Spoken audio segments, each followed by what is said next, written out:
Bismillahirrahmanirrahim. Assalamualaikum warahmatullahi wabarakatuh. I think I use the rostrum because after lunch there needs to be some frontal collusion protection. I hope you guys had a good lunch and a good day. This is a very interesting afternoon, and I'm sure any of you won't be asleep. Because when you talk about infrastructure, the right stuff is basically what all of us breathe and sleep. Now, I do have a bit of history, which some of you may not be aware of. I come from the other side of the fence, software. Not a hardware guy. I was running software startups for 21 years of my first life out of college. So hence the different perspective on things.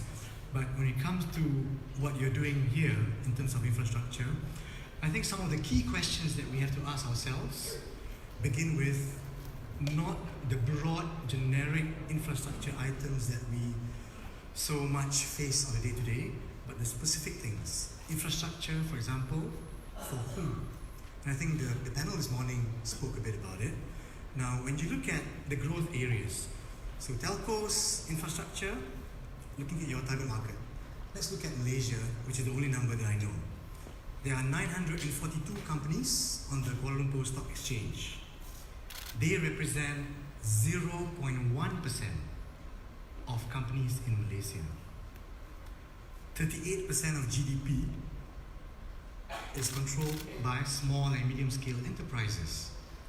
So the big question is, how do we build infrastructure to funnel, to strengthen, to lift about 40% of the economy when the SMEs are spread out? Right? This morning, I think the panel spoke about the essence of a single spectrum regime versus enlightened private LTE, etc.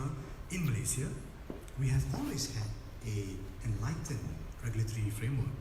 So today, operators, spectrum holders can slice and dice the 4G networks as they see fit without requiring permission from the regulator, because we're technology agnostic.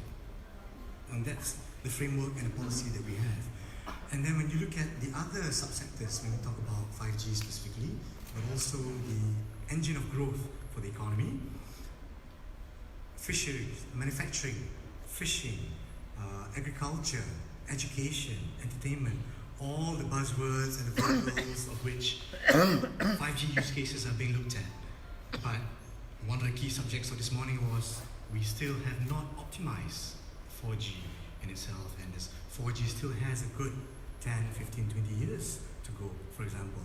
So how do you create an environment of coexistence?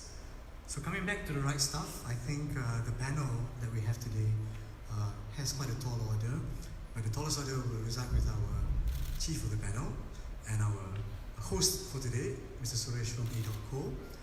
Without further ado, I hope we can proceed to discuss with Suresh. Thank you very much and enjoy your afternoon.